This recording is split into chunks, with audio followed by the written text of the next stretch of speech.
In the world of whiskeys, Coppersea is kind of a departure across the board. We want to see what things that people used to like to drink tasted like, and what's interesting about them and what's enjoyable about them. The flavors that you're getting out of Green Malt are unlike anything you're going to get out of any conventional whiskey. It's the wild one. It's the one that turns heads. The grain for the Green Malt is all sourced from farms in the Hudson Valley. We begin with steeping the grain in a large vessel that's filled with the grain and the water. From there, it's laid on the floor of our malt-house, where it's tended for about a week.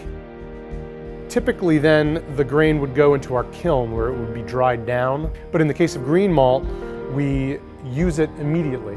We bring it right up to our grinder and begin to grind it down and use it that day.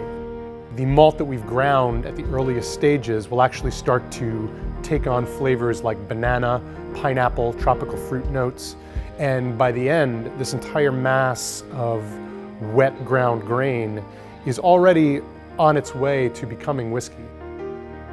Mashing in an open wooden fermenter is a huge part of what makes this spirit distinctive, and all of our spirits distinctive.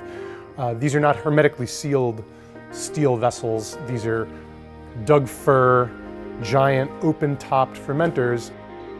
Every time a stiff breeze comes through this distillery, it's bringing the wild yeast, the air that has been brushing across all of that flora, all of those characteristics, right into our space and right into our mash. And then it gets distilled twice. First time in this still behind us, and then again in our smaller spirit stills. And it's direct fired in the still, which means that there's no steam jacket. There's literally an open flame underneath the copper pot, and that's heating the mash, and it's caramelizing some sugars, it's developing some flavors, and it gets put into a barrel.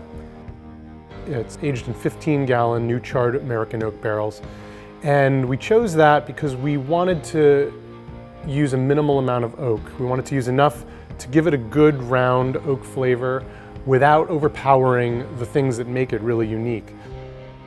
In the end, we have a pretty good sense of what we're going to get, but it's always a delight to open that barrel up after, almost a year in there and see what we've wrought.